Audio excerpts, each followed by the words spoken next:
Muito boa tarde, amigos do esporte. Está começando mais um programa Turma da Bola nesta segunda-feira, dia 30 de julho. E vamos falar dos destaques de hoje. Você vai acompanhar. Salvador sediou pela primeira vez um dos maiores eventos de vôlei do Brasil. Vamos falar também do desempenho do Bahia ontem, que empatou com a equipe do Corinthians 0-0 pelo Campeonato Brasileiro da Série A. E o Vitória, de vento em popa, voando baixo. A equipe rubro-negra venceu por 1-0 o CRB pela Série B do Campeonato Brasileiro. E vamos falar também do desempenho da seleção brasileira, que venceu nas Olimpíadas e já está classificado para a próxima fase. Essas informações e outras você acompanha a partir de agora no programa Turma da Bola.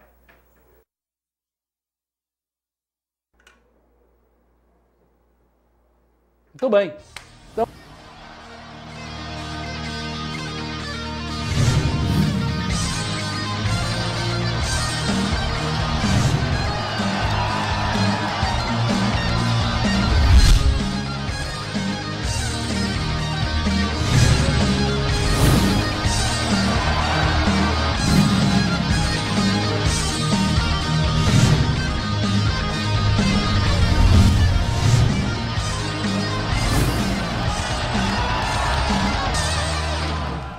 E como convidados, hoje temos Edilene, ela que é da Federação Baiana de Vôlei. Muito boa tarde, seja bem-vindo. Boa tarde, Paulo.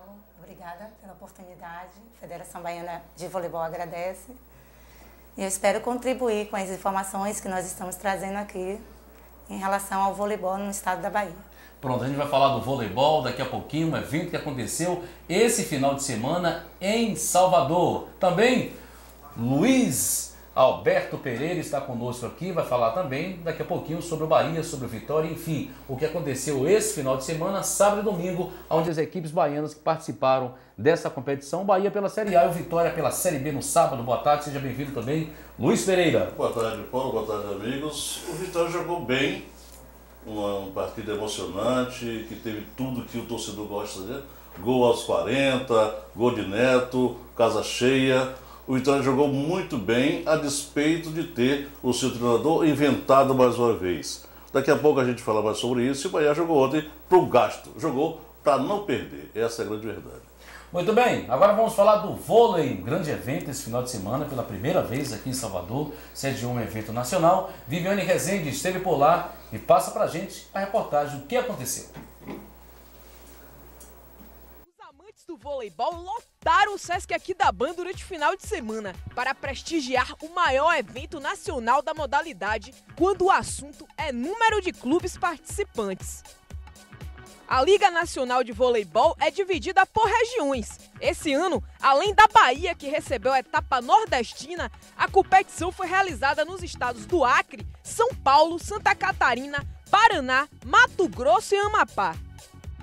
Após 10 anos de existência da Liga Nacional de Voleibol, pela primeira vez Salvador está sediando o evento. Apesar das medalhas de ouro terem ficado com os cearenses da equipe da Unifor, tanto no masculino com o triunfo de 3-1 em cima do Vitória, quanto no feminino com a conquista em cima do CVT por 3-0, o que não faltou durante as partidas foi o tempero baiano. O gosto de poder competir o nacional em casa se tornou inesquecível, principalmente para os mais antigos na modalidade, como Itana, que disputa vôlei há 30 anos e só pôde competir em solo baiano a nível nacional 3 vezes na vida. Mas é sempre bom jogar em casa, porque você tem o apoio da torcida, ainda mais a nossa, que é muito especial, é muito particular. E aqui na Bahia a gente manda, né? E os torcedores baianos não desperdiçaram a chance de ver gratuitamente os conterrâneos em quadra contra as equipes de fora. No meio do público, achamos o técnico nacional de vôlei, o Francisco Brandão, olhando atento todos os lances das partidas. A gente está tentando sair da monocultura do futebol, né? E abrir um pouquinho o leque da Bahia, né? Recebendo um time de fora com importância, vários times de fora, com importância para o esporte do voleibol. Que assim, a gente não consegue ainda ter o apoio, total apoio de todo mundo. Mas assim, o que é mais interessante é o apoio da torcida. Você olhar, tá todo mundo aqui torcendo, vibrando para os times da Bahia que estão representando a nossa cidade, né? Então, meus alunos estão aqui, estão amando, comentando os jogos. E, olha, eu acho que o passo positivo foi dado pela Bahia agora. Você acha que falta apoio do governo ainda? eu acho que falta apoio do governo. Na realidade, se você for olhar, não tem ninguém do governo aqui, não veio prestigiar. Assim, a gerência do SESC, que liberou em menos de um mês, só libera um ano depois, a gente foi, correu atrás, conseguiu, com muito amor e muito carinho e com força. Garra e sangue. Sangue, voleibol, amor, é tudo isso que a gente mistura para ver se a gente consegue fazer um evento maravilhoso desse aqui. Um momento ímpar para os torcedores e um marco para o voleibol baiano. Para Salvador, qual a importância de abrigar um evento desse nível? Com uma importância muito grande. Se tratando de um evento nacional, essa é uma competição que a CBV tem cada ano investindo mais, reconhecendo a importância disso, especialmente para os clubes que estão perspectivando ascender a participar da Superliga. Então, os campeões da Liga Nacional garantem vaga na Superliga B, tanto masculino quanto no feminino. E aí, né, a gente tem a oportunidade do evento estar acontecendo aqui em Salvador, para que o público possa conhecer a qualidade também das nossas equipes. Antes da fase final, o otimismo prevalecia. Na verdade é um privilégio a gente estar podendo fazer uma etapa da Liga Nacional. Há muito tempo a Bahia não tem oportunidade de ter um evento nacionalmente aqui conosco, então sempre é bom estar dentro de casa e assim, mais que tudo, difundir o esporte. O voleibol que estava um pouco esquecido, você pode observar a quantidade de pessoas que estão vindo ao estádio, tem crianças, pessoas idosas, então está resgatando essa questão, pessoas voltarem a enxergar o esporte amador de uma forma bacana. E uma vitória aqui dentro, será que tem um gosto mais especial? Ah, não tenha dúvida, ainda mais se a gente ganhar, porque nós temos 4 equipes, na verdade, 2 equipes de fora e 2 de Salvador, ganhando uma equipe de fora fica melhor, fica com a moral maior. Mas os visitantes se sentiram em casa com a hospitalidade dos filhos da Boa Terra e mostraram confiança desde o início. Salvador é uma capital muito acolhedora, a Federação Baiana de Voleibol está de parabéns em realizar esse evento. E a universidade a qual eu pertenço, a Unifor, a Universidade de Fortaleza, se sente muito feliz em estar aqui neste evento. Nos últimos 5 anos, a universidade participou das 4 finais, né, e a gente espera esse ano, né, estar também classificado, que já vai ser em Brusque, já foi divulgado, Santa Catarina. E o nosso intuito de estar aqui é classificar para a fase final. E realmente o final foi feliz para os visitantes. As equipes da Unifor subiram ao lugar mais alto do pódio, no feminino e no masculino. E no mês de agosto se unirão aos demais campeões regionais em Santa Catarina, para mostrar mais uma vez que jogar fora de casa nem sempre é tão ruim como se imagina.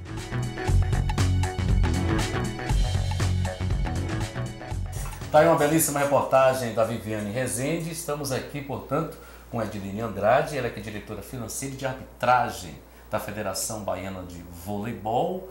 E parabéns pelo evento. Obrigada. Um belíssimo evento em Salvador.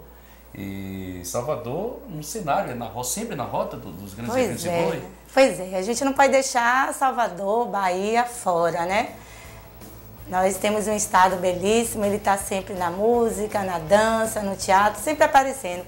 E no esporte a gente tem esse desafio de manter também o nosso estado na mídia, no cenário nacional. E hoje o desafio do nosso presidente da Federação Baiana de Voleibol, que é o senhor Hércules Pimenta, é alavancar o voleibol. Agora, como vai o voleibol na Bahia? A gente viu um evento muito bonito, enfim, mas a gente percebe que falta assim, espaços para o voleibol, né, de alta performance na Bahia. Então, a gente tem um calendário para ser cumprido, o calendário da Federação Baiana, o calendário da Confederação Brasileira de Voleibol, mas o que nos deixa triste é que a gente não tem a instalação física para executar este calendário. Nós não temos ginásio de esporte hoje, público, que a gente possa receber grandes eventos e realizar.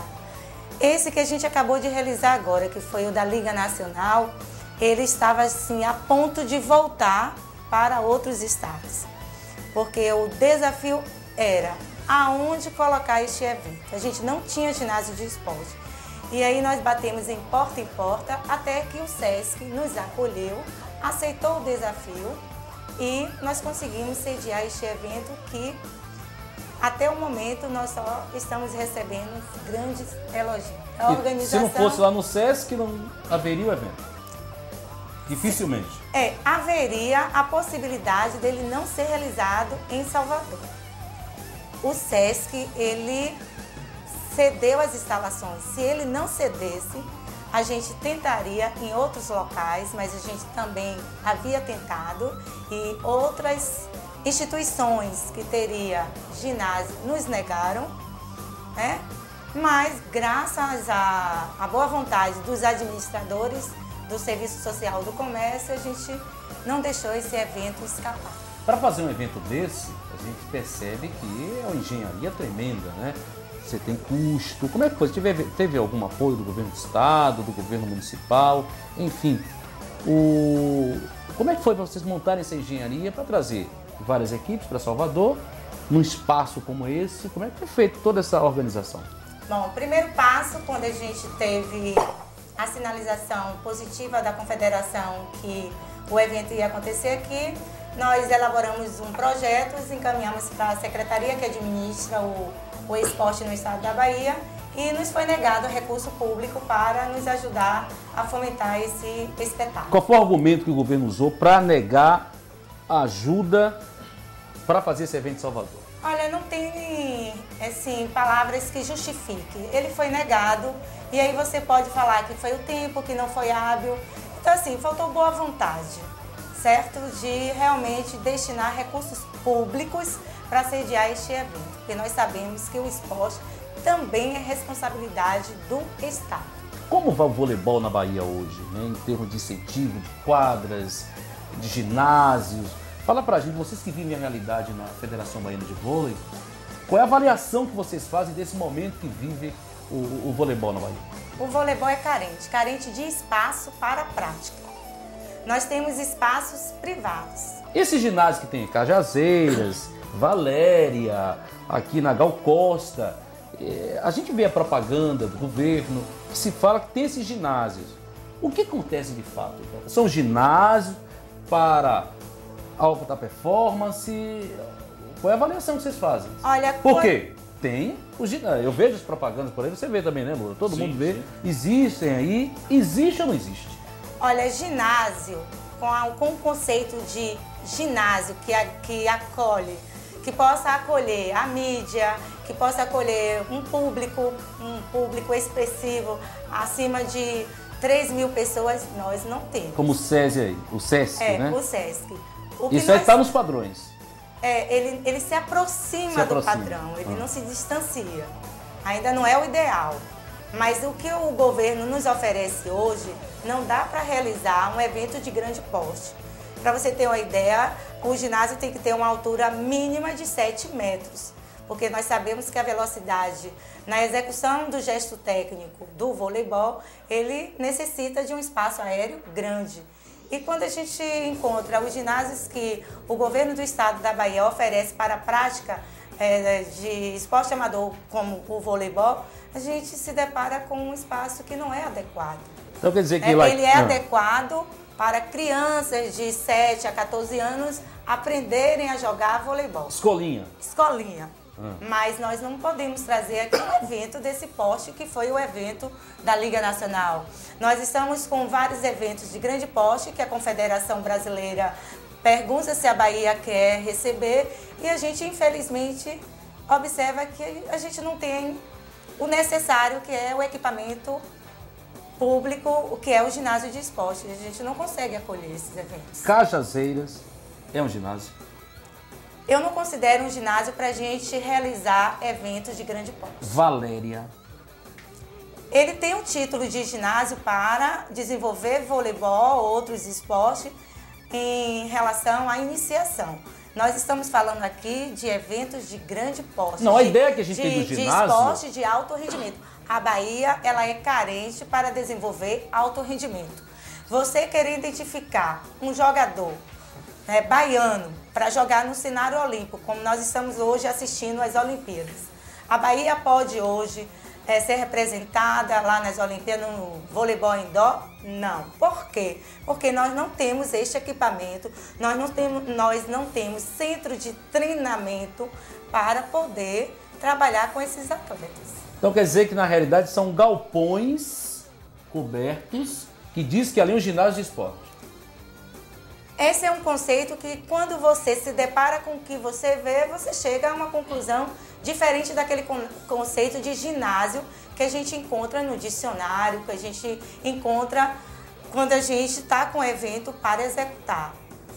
Quando você chega lá, que observa que não tem capacidade para atender a mídia, não tem uma cabine de som, não tem um vestuário, que a altura mínima não é aquela dentro do protocolo que o esporte pede, você sai triste. É um ginásio, o piso é adequado?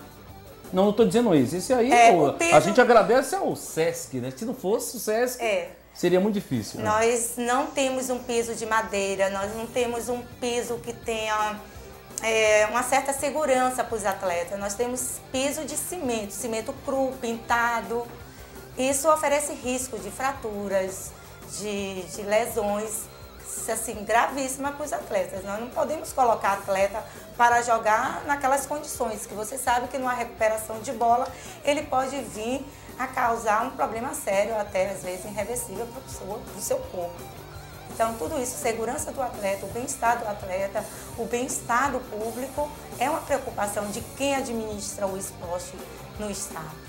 O futebol tem um destaque muito grande no cenário nacional, na Bahia. Tinha o Balbininho, né?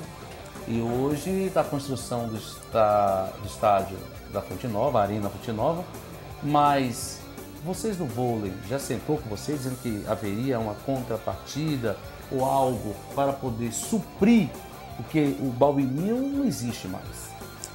Lamentavelmente, a gente... Houve alguma conversa com vocês, da federação? Lamentavelmente... Promessas, algum blá blá blá? Exatamente. A gente vive na história das promessas, né? Nós vivemos aquela destruição, né, para a mudança de adaptação do novo estádio. Lamentavelmente, houve no momento da derrubada muitas promessas, que o esporte amador não ficaria no esquecimento. Hoje, a nossa realidade é que estamos esquecidos. Federação Baiana de Voleibol vive o mesmo problema que as outras federações estão vivendo. Nós não temos equipamento público para sediar os nossos eventos. Dá para salvar esse vôlei da Bahia? Nós estamos salvando a partir do momento que a gente acredita que ele não pode deixar de existir. Então, mesmo com todas as dificuldades, eu quero aqui aplaudir e dar visibilidade ao trabalho que o presidente da Federação Baiana de Voleibol, o professor Hércules Pimenta, vem fazendo com o esporte. Ele nunca desiste. Deixa eu fazer uma pergunta aqui, botar Luiz Alberto aqui para falar com a gente. Lula, a gente vê um monte de propaganda, agora tem, deixa de ter, que vai ter e blá blá blá. Eu fiquei transtornado quando eu vi que o ginásio de Cajazeiras, Valéria, é um galpão coberto com piso pintado e você não pode fazer nenhuma competição de alto nível. E aí eu pergunto, a propaganda diz uma coisa e na realidade é outra. Então o ginásio, você que está em casa, esqueça que é ginásio. É um galpão coberto com pintado ali embaixo o piso, porque o piso não é um piso de madeira, não tem as qualificações que é exigida pela federação. Enfim, nada mais é que conversa fiada para tentar... Agora, por isso que a gente traz aqui e fala sobre esporte, eu não gosto de falar de esporte amador, eu gosto de falar de esporte olímpico. Esporte olímpico. Aí o que acontece? Se tem... É tudo conversa fiada. Desde que nós começamos Você tem ideia? Não, mas só para concluir, fizemos uma reportagem lá, inclusive em Cajazeiras, se não me engano, a Viviane esteve lá, sobre o basquete. O aro, a bola de basquete entrava. Foi. O aro era menor do que a bola. Menor que ela era de gude. É. A avaliação que você faz dessa... Desde que nós começamos esse programa, nós temos trazido aqui pessoas do esporte amador, do esporte olímpico, como o Paulo gosta de chamar. Só que não existe basquete, não existe natação, não existe boliche, não existe voleibol, não existe futebol de salão, não existe nada. O esporte amador está acéfalo. Acabou. Eu queria saber o seguinte, nós temos uma secretaria de esporte a Sudesb. Nós temos uma secretaria de esporte na prefeitura, esporte e lazer, uma coisa assim. As pessoas podem vir aqui. E nós só estamos mostrando as nossas deficiências. Não temos nada, nem adulto, nem criança. Nem adulto, nem criança. Se você quiser praticar alguma coisa de alto nível, tem que sair daqui para outro estado. Porque Salvador não dispõe, a despeito de ter de ser uma cidade quase com 4 milhões de habitantes, quase 4 milhões de habitantes. É a terceira capital do país. Não temos um ginásio de esporte à altura, não temos uma piscina olímpica, não temos uma quadra que realmente sirva para a prática do futebol, do voleibol, do basquete, enfim, nós não temos nada. Ou a gente se prende à empresa privada, ou a gente fica sem fazer nada, acéfala. E isso é que chamam de tentar tirar o jovem da marginalidade. Como? Agora, eu queria deixar bem claro aqui que muitos até dizem, não, mas ninguém acompanha o Canal 9, não assiste. Engana-se. A comunidade esportiva da Bahia acompanha, a gente dá visibilidade, tem Bahia e Vitória? Tem. Mas a gente dá visibilidade também ao esporte olímpico. Você falou na questão que os atletas acabam saindo aqui do estado da Bahia. E um exemplo é o Ricardo Silva, né? Exatamente. Que teve que ir para Paraíba. Eu também queria que você falasse do vôlei de praia, né? Porque já que não tem quadra, que não tem ginásio qualificado para se fazer o vôlei, mas tem a praia, a gente tem uma orla imensa. Acreditamos que é fácil fazer lá, né? Nós temos realmente uma orla linda. Só que para você sediar um evento na praia hoje, você também tem encargos. Encargos esses de uma federação que não tem dinheiro é difícil. Porque você tem que pagar ao patrimônio da União para usar a área. Você os tem impostos, os né? impostos, são vários. Rapaz, e aí quando você parece verifica, hospedagem, trava tudo. para né? você usar aquela praia de Salvador, você tem que pagar para patrimônio da União. Você tem que pagar os encargos. Depois você tem autorizações para tirar. E aí são diversos órgãos que você tem que ir na penitência. Muito caro, né? As autorizações são até gratuitas, porém, elas são bastante burocráticas. Então, nós temos que ir em secretaria tal, secretaria X, para buscar as autorizações. Quando você verifica, é um transtorno. Do que a Federação Baiana de Voleibol tem feito para sediar seu calendário de praia? Nós mudamos. Ao invés de sediar na praia, nós estamos sediando agora dentro dos clubes. Então, nós fizemos a primeira etapa. Não é vôlei de praia, vôlei de clube. Né? Agora nós chamamos né? agora de vôlei de areia. Vôlei de areia. Nós sediamos a primeira etapa na Associação Banco do Brasil, lá em Piatã. Sediamos a segunda etapa do Campeonato Baiano de Praia no Clube da Caixa Econômica, que fica em Lauro de Freitas. E nós estamos agora com a proposta de sediar lá no SESI, em Simões Filho. Então, ou seja, a comunidade, ela deixa de assistir, né, ao passar pela praia, para agora ir para um clube e assistir um evento fechado. Que é mais fácil, não tem essa burocracia Porque toda. essa burocracia, são assim, taxa disso, autorização daquilo, e você acaba desistindo. Então fazer voleibol hoje na praia se tornou muito difícil e bastante complicado. Tem que mudar o nome. Nós mudamos. Vôlei de areia. Assim, o presidente, ele falou assim, eu não vou desistir, eu estou com o meu calendário, eu tenho que executar, vamos encontrar uma solução. A acolhida dos clubes foi assim, bastante positiva para que a gente não parasse com o nosso calendário. Porque o desafio da Federação Baiana de Voleibol é fomentar o voleibol. É a missão dela. E ela não pode deixar a missão dela deixar de ser cumprida diante desses obstáculos. O obstáculo a gente pega e vai guardando no bolso e lá na frente a gente constrói algo. O Ricardo, né, um orgulho pra gente, Ricardo Silva, temos atleta das Olimpíadas, agora no treino da Bahia, na Paraíba, né? É lindo a gente fazer o baiano, a gente chega nos jornais, eu aqui mesmo na televisão, no rádio, a gente fala, o baiano Ricardo Silva, só que ele treina na Paraíba. Então, com todo respeito à Paraíba, mas aqui... Ricardo, nós pegamos toda a história dele, do início, ele jogando no circuito Banco do Brasil de vôlei de praia. Então ele foi crescendo e foi representando bem a Bahia. Só que ao mesmo tempo que você cresce, você necessita de investimento. Ricardo não teve investimento na Bahia. Então quando ele teve a oportunidade de chegar ao cenário, ele aí foi buscar mais investimento. E ele teve investimento com verbas públicas e privadas, aonde? No estado da Paraíba. Inclusive com um centro para ele desenvolver o voleibol, treinar. A Paraíba que é um então, estado assim, bem menor. E tem bem recursos menores que a Bahia. Recursos, Isso é falta de vontade, é capacidade de gestão de governo. Infelizmente, o nosso governo, ontem inclusive no estado de Pituaçu, estava lá o governo, entrevistei o secretário de saúde, Jorge Sola, doutor Paraná, falando sobre hepatite, enfim, legal, maravilha. Aproveitou o momento do futebol, mas só o futebol que vive a Bahia? Não. Ricardo Silva, gente, treina na Paraíba, um estado da federação que a gente respeita muito, mas em termos de recursos financeiros, bem mais evoluído na gestão esportiva do que na Bahia. Tem uma renda bem menor que a nossa, porém respeita o atleta. Eles acreditam no esporte, ele acredita que o esporte modifica, né?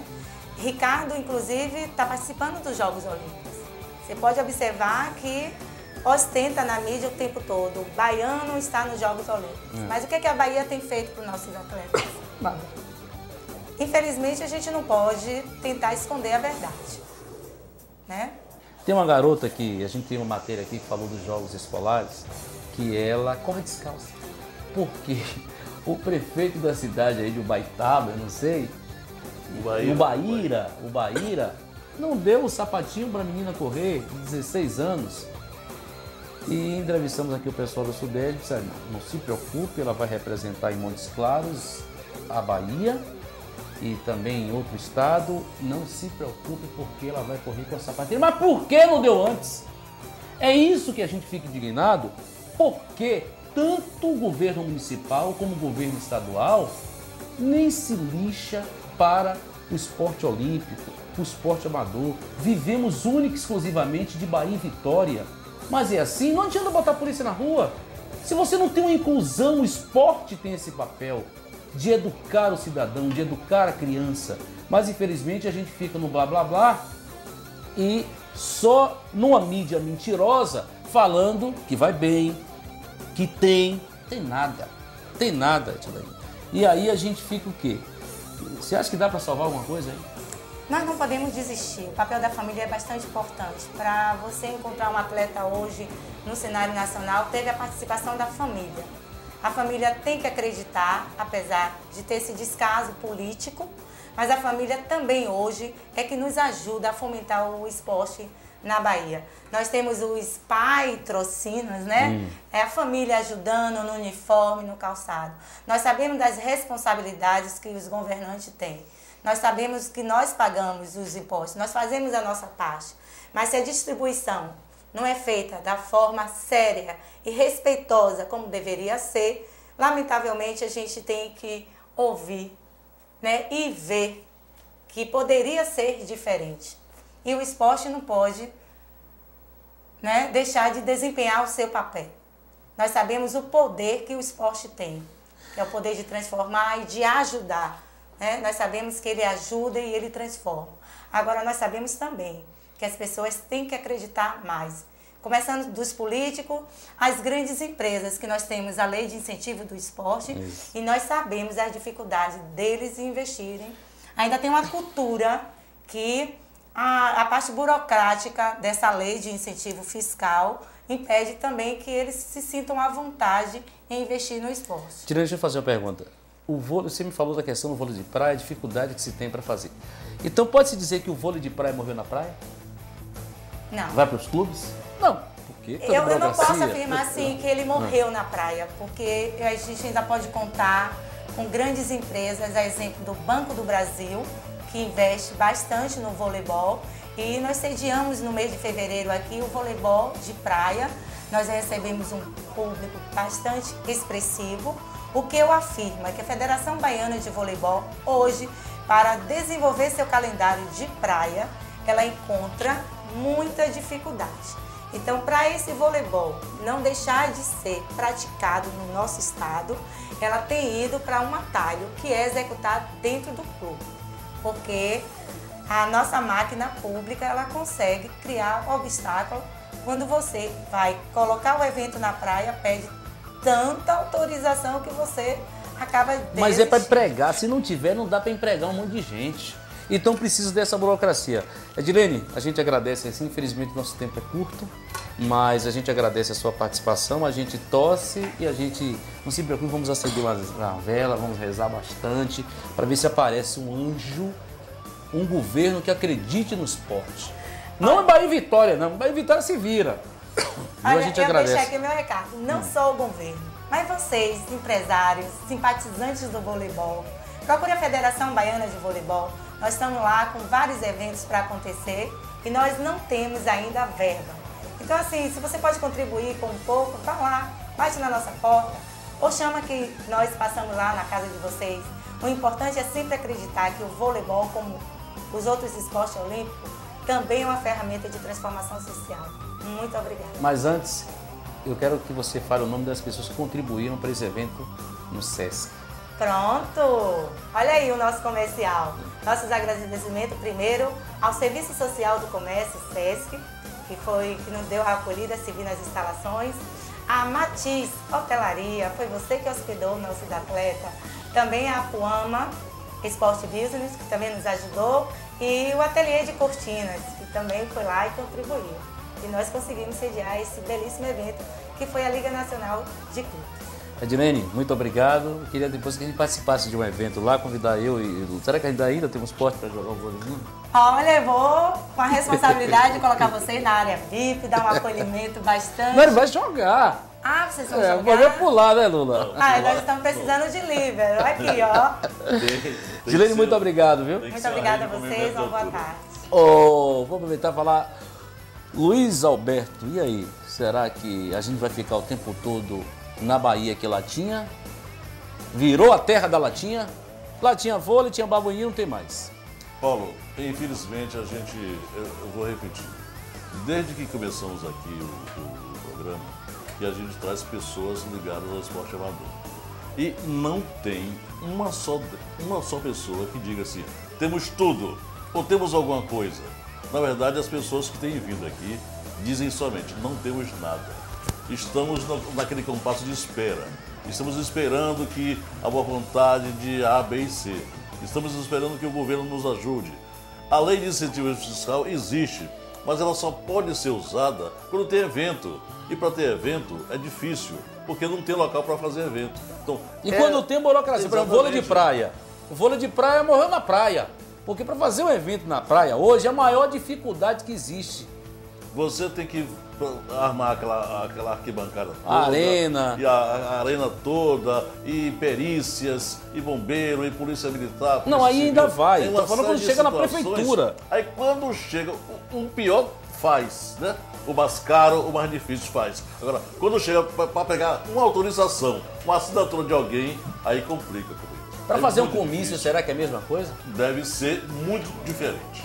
Muito bem, vamos agora falar do futebol. Vamos falar do rubro-negro baiano. O Vitória que vai de vento em polpa. Próximo ali de seu líder, em busca aí do título nacional da Série B. E aí Jorge Catugi acompanhou o jogo do Vitória, venceu. Gol de Neto, baiano na despedida, mas o importante é que venceu. Catugi, boa tarde, seja bem-vindo. Boa tarde, Paulo. Um abraço a todos os telespectadores do Canal 9. Prazer mais uma vez estar aqui. Falando do Vitória, como você bem disse, né? Venceu apertado, mas o que vale são os 3 pontos. Né? 3 pontos. Não interessa que se sejam gol, todos assim até o final da competição. O gol foi aos 40, se o torcedor ficou preocupado, se já estava angustiado porque o gol não saía, mas saiu, né? E aí extravasou. O importante é que saiu com os 3 pontos. Continua na segunda colocação com 31 pontos, 1 ponto atrás do líder, né, que é a equipe do Criciúma, e joga amanhã contra o São Caetano, né, um jogo também importante, porque o São Caetano também está no G4. Hoje é o 4º colocado, tem 25 pontos, né, são 6 pontos de diferença, o São Caetano da equipe do Vitória. Então você vê com a importância. Para mim é um jogo de 6 pontos, porque de qualquer maneira o Vitória vencendo se distancia, né, pelo menos um desses concorrentes, e se acontecer o contrário, tomara que não, o São Caetano avança, né, fica mais próximo. Então é um jogo importantíssimo, você vê como vai afunilando, né? Porque nós já estamos quase no final do primeiro turno e já chegou a um momento que praticamente você está conseguindo ou está tentando chegar próximo daqueles pontos que dariam a metade, como o próprio Carpegiani falou, a metade da classificação. Porque, segundo os matemáticos, né, 64, 65 pontos, então você com uma média de 32, 33 pontos, você já estaria a metade. Vamos ver, vamos acompanhar os melhores momentos do jogo do Vitória? Vamos sim. Onde o Neto Baiano fez o gol, no finalzinho, o torcedor tá de desafogo, parabéns, né? viu? Torcedor do Vitória, viu? Tá de parabéns, foi lá e contribuiu com sua 32 mil pagantes, né, Paulo? Isso. Tá lá, portanto, 32 mil pagantes, é o maior público da Série B esse ano, viu? É, e dificilmente será quebrado. Não me lembro, assim, de ter um outro público na Série B próximo, né, desses 32. Se bem que o Vitória ainda não conseguiu superar, né? Parece que é o Ceará, que hoje ostenta a melhor média, né, de público dentro da Série B. Apesar do Ceará não estar fazendo uma campanha assim, uma campanha irregular, né, do Ceará. Mas, de qualquer maneira, eu acho que com isso dá um pensamento melhor em relação ao torcedor, né? Mas olha essa jogada aí, quase o CRB chega, o Deola saiu, acho que o Denner salvou em cima da linha. Salvou em cima da linha, um Deola aí, o pessoal, olha lá, você viu um cruzamento ali pela esquerda, a zaga do Vitória também ficou parando, esperando, olha lá, mas perdeu um gol o jogador. Foi a grande jogada de Denner no jogo. Foi, acabou salvou o gol, né?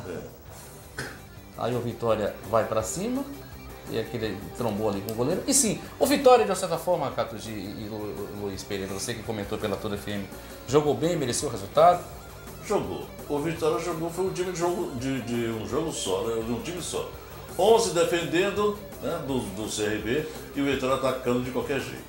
Agora, quando a gente comentava e Catos era testemunha, o Carpegiani entendeu. E o jogo do Vitória estava totalmente pela direita. Mas quando você vai jogar com o time totalmente fechado, você tem que abrir, então tem que modificar, tem que virar o jogo. Então o Vitória só jogava pela direita. Aí ele chegou no intervalo e tirou Olha como essa bola passou. Tirou o Denner e colocou o Arthur Maia. Arthur Maia. Aí que eu não entendo essas invenções. A gente não pode elogiar a Carpegiani mais de 10 minutos. Ele colocou Arthur Maia foi pro meio e, pasmem, quem foi para a lateral esquerda foi o Pedro Quem, que ficou ali pela lateral esquerda sem fazer nada. Depois ele conseguiu enxergar que tinha errado, que erraram, e aí... Deixa eu fazer uma pergunta. Se for um jogo de um time só, mas eu já vi 3 chegadas aí pesadas do CRB. Sim, mas não sei o perigo. Você vai sem ver. perigo? Não, e teve um detalhe. Depois que o Vitória fez o gol, o CRB quase empata o jogo. Olha, pra você ter uma ideia aí, foram bolas que passaram ali, raspando a trave do Deola. O Vitória é a terceira vez que chegou, mas chegou sem... O Deola só pegou uma bola difícil. Não, mas passou 2 bolas por ele e foi complicado. Aí as imagens mostram, mas não foi tão fácil assim pro Vitória ficou atacando, não, né? Esse aí já é o terceiro ataque do Vitória. Pelo que a gente vê, aí, ó, o goleiro também deu sorte aí, viu? Com certeza. Dá sorte. Com certeza. Mas o CRB não foi um adversário fácil pro Vitória pelas imagens. Eu não assisti o jogo, mas eu tô vendo aí. Não foi fácil. Tanto não foi fácil que o Vitória fez o gol aos 40. Mas você disse que o jogo foi um jogo de um time só. No primeiro tempo, o Vitória só massacrou. Mas eu vi, no primeiro tempo, eu vi 2 ataques aí que os caras quase fizeram um gol. Na realidade, nós que fizemos o jogo, o Vitória teve a posse de bola. Agora não foram tantas as finalizações. No primeiro tempo. Segundo tempo, o Vitória até que finalizou mais, mas o CRB também fez cara feia em algumas situações. Aí uma grande defesa de Deola. Fizeram 2 aí e deixaram o cara livre. Livre. Não foi um negócio tão fácil assim, não. Pela esquerda, onde estava a ferida do Vitória. Você lembra que eu falei aqui na sexta-feira que o torcedor não fosse pensando que era galinha morta? Eu disse, não pense que o CRB é galinha morta, porque é um time bem arrumadinho, é um time que é limitado, mas é bem arrumado pelo Roberto Fonseca, né, que é o treinador. E vendeu o cara a derrota. Vendeu. Porque se defendeu quanto pôde, o tempo todo na defensiva. O que salvou o Vitória foi de novo a mudança que o Carpegiani fez. Ele colocou Arthur Maia no lugar do lateral esquerdo e depois mexeu de novo, aí colocou Botou Léo. O Léo. Aí Léo foi pra direita. Aí o gol? E foi o gol. Aí Neto Baiano. Sempre ele, né? Sempre. Despedida. Teve uma bola espirrada, né? Que sobrou. Uma bola Incrivelmente perigoso. Ele aproveitou a chance que teve aí no Vitória, né? Vacilou a zaga e aí artilheiro, amigo, artilheiro. Tem que chegar e matar. É a chance que teve. Agora você vai ver, Paulo, que na sequência o CRB quase empata o jogo. O cara perdeu o gol, pô. E o cara perdeu o gol de baixo pra trás. Vamos ver se tem a imagem aí, mas foi um lance que a bola cruzou a área, se eu não me engano foi o número 5. Ele terminou isolando uma bola de frente pro gol. Então você vê que até o final ainda teve emoção, né? Pelo menos pro torcedor do Vitória, né? Teve que soprar aquela bola, vamos dizer assim, né? Pra poder ela subir como ela Mas subiu. tem que dar tudo certo. Tem que dar tudo certo. E também tem que ter sorte, né? Bateram cabeça ali os dois zagueiros. O zagueiro olha lá, procurando a bola, cadê? Ficou igual a galinha gorda ali, onde você editar. Ficou zonzo, o Neto bateu no contrapé do goleiro. Bateu no contrapé do goleiro, né? Isso aí, o gol do Vitória. Mas antes de Neto bater, você viu que ele não dá abriu pra poder deixar o Ele puxou pro pé esquerdo, que é o bom, né? Deixou o zagueiro no chão. Ele se bateu. E o zagueiro aí tentou travar, só que ele segurou e bateu firme. O gol do Vitória aí, portanto, o Vitória vai chegando a 31 pontos, né, na competição. Aí a bola aí, a Paulo. Aí a bola vai no cruzamento ar. lá. Nossa, que isso. Número 5. Perdeu o gol, ele e o gol, viu? Aí o quê? O Vitória fez os 41, né? O mesmo cara que o zagueirão, o Thiago, que jogou aqui no Vitória. O Thiago que errou o lance do bote de Neto, né? Que ele ia dar bote. Aí o lateral esquerdo bate no segundo pau. Subiu. Um zagueiro cabeceia e o outro manda por cima. Rapaz, ele fez o mais difícil. Ele tentou pegar de primeira. Essa né? bola foi pra lateral, não? Não, ela saiu a linha de fundo, ela subiu. Olha lá, de canela, caneleiro, né? Então, é isso que eu digo. O time, quando está numa boa fase, também tem que ter sorte, né, Paulo? Agora, voltando ao Vitória com relação a hoje, o time já se representou. Ontem teve representação, mas foi um trabalho leve. Hoje teve também um trabalho tático pela manhã e o time já está definido. Agora, só que ele não tem confiança em Dena. Acabou a confiança em Dena, tanto é que ele vai botar Gabriel novamente lateral esquerdo. Pelo menos foi o que treinou hoje. O Gabriel, o Dankler, está bem, foi confirmado na zaga. O Neto Baiano vai fazer a sua derradeira partida no Vitória. Ele que prometeu, inclusive, isso depois da entrevista coletiva, depois do jogo. Ele disse que tinha conversado com o presidente, independente se o presidente quisesse ou não, que ele iria jogar. E ele vai cumprir, porque dia 1º ou 2 ele está viajando para o Japão já para poder resolver a sua situação. E volta uma outra coisa que eu não gosto, negócio de revezamento de goleiro. Revezamento de goleiro para ficar no banco, isso não existe, viu, Capejani? E ele, mais uma vez, vai fazer o revezamento Douglas e Renan. Renan vai para o banco e Douglas fica fora e o Deola continua no gol. Agora, revezamento de goleiro para ficar no banco, eu já não aceito para jogar, imagine para ficar no banco. Catodi, obrigado mais uma vez, hoje à noite na Tudo FM. Valeu, daqui a pouquinho. A respeito hoje é lá no restaurante Frediano, né? Isso, muito bem. Vitória vai de vento e preocupa, Lula. Então a gente sabe o seguinte, Vitória vai bem, tá numa boa pegada, já tá quase a metade. Daqui a pouquinho o Jailson Baraúna chega para falar também do Bahia, mas só para concluir o Vitória, essa é a pegada e dá para chegar lá? A gente já pode dizer que o Vitória já começa a enxergar ali um ar imenso na frente? Começa, para o futuro do Vitória é bom. É bom. A gente tem o Vitória o quê? Peça de reposição, tem um time com muitos jogadores da sua base, tem um time bem arrumado, tem um time bem trabalhado e que esse time está com a cara de campeão. Isso não quer dizer que vai ser campeão, que vai chegar lá, vai vencer tudo de novo, né? Já venceu 10. Pode ser que vença mais 10, mas a continuidade do Vitória é positiva. A gente vê o Vitória com um final, um horizonte muito bom, com um sol brilhando. Pelo menos até agora a gente pode dizer isso. Muito bem, agora vamos falar do Esporte Clube Bahia. O tricolor que empatou ontem contra a equipe do Corinthians no estádio de Pituaçu, no jogo onde o Bahia mostrou algumas qualidades e alguns defeitos, mas Jailson Baraúna está por aqui, a gente acompanha juntos aí, boa tarde Baraúna, os melhores momentos Bahia e Corinthians 0-0. Boa tarde a você, Paulo, aos nossos telespectadores. Eu acho que o jogo de ontem você tem que muito mais enaltecer do que criticar. Nenhum time perde tantos jogadores e consegue manter um padrão de jogo como o Bahia conseguiu na tarde e noite de ontem. Só em função do jogo de quinta, o Bahia perdeu 4 jogadores. A gente está falando de 48 horas, 72 horas. O Bahia não teve Souza, Bahia não teve Kleberson, o Bahia não teve Lulinha e o Bahia não teve Ciro. Você está falando de 3 titulares e um reserva que entrou e ajudou a mudar o resultado da partida de quinta-feira. Quando você não tem 3 titulares, que jogou 2 partidas consecutivas, e não tem um reserva imediato, formando 4, para atuar diante... Gente, o Bahia não jogou, não foi diante do Ibis, não foi diante do Craque, não foi diante do Castanhal. O Bahia jogou contra o Corinthians, campeão da América e campeão brasileiro. Ou alguém esqueceu que o atual campeão brasileiro é o Corinthians? Ou alguém esqueceu que o atual campeão das Américas é o Corinthians?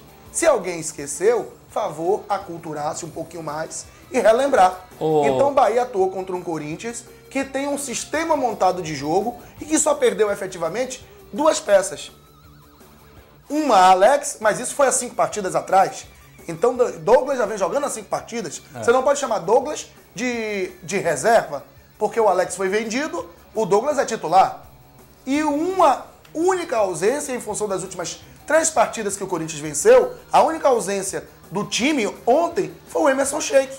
No mais, o Corinthians foi o time titular que vem atuando há 3 partidas. E foi a melhor jogada do Corinthians foi essa aí, ó. Então somente essa. Essa que o Lomba pegou, né? O Lomba não correu risco, assim como o Bahia também, aqui eu não vou mentir pra você, levou tanto risco. Não levou tanto risco. Se o Bahia teve 2 chances, igual o Corinthians. 1 ou 2. O jogo foi muito igual. Por que foi igual? Porque o Corinthians se especializou em não deixar o seu adversário jogar.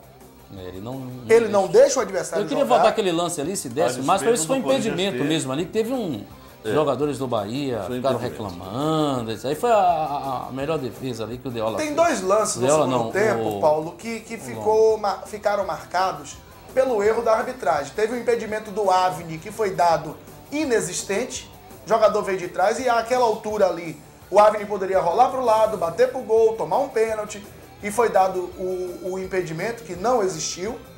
E um outro lance também de impedimento que o árbitro deu e não estava impedido, não lembro agora qual foi o jogador. Se foi o Vander, mas... O Zé Roberto. O Zé Roberto. Isso. Não estava impedido. Então eu acho o seguinte, no saldo, no cômputo geral, foi ruim ter voltado à zona de rebaixamento? Claro, é evidente. O Bahia voltou à 16ª colocação. Só que você repara que agora o Bahia está em uma zona de rebaixamento não tão distante como esteve antes. Aí já é o segundo tempo, né? O Bahia está em uma zona de rebaixamento com 11 pontos, sendo que os 4 que estão à sua frente têm 13. 12 pontos. 13. 3 tem 13 e 1 tem 12. Eu estou falando dos mais à frente, tem 13 pontos. 3 adversários têm 13 pontos. Então o que acontece? O Bahia tem um horizonte positivo, em função não do jogo de domingo. Domingo, o zagueirão salvou, não se iluda.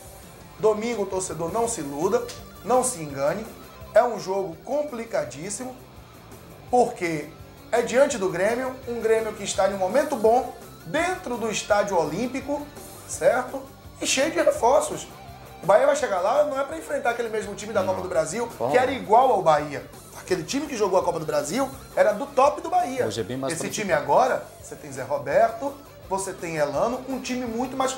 Mas Baraúna são 2 peças só. São 2 peças só, de fato. São 2 peças só. Mas você tem o Elano, tem o Zé Roberto, tô falando dos contratados, Lula. Elano e Zé Roberto contratados e o retorno efetivo do Kleber, que não jogou contra o Bahia porque estava voltando em contusão. Então são 3 jogadores de alto nível. Então são fatores diferentes. Aí foi o leitão do Marcelo Lomba, ele saiu que desagradou a todo mundo, eu acho que é ele mesmo. Agora, uma coisa do Luiz Pereira... estranho ali, né? E o jogador do Corinthians perdeu o gol. Ele saiu mal. Saiu atrapalhado. Ele quis segurar a bola aqui, dar um tapinha pra segurar. Erro. O jogador do Corinthians pior ainda. O que eu fico besta, Luiz Pereira, é o seguinte.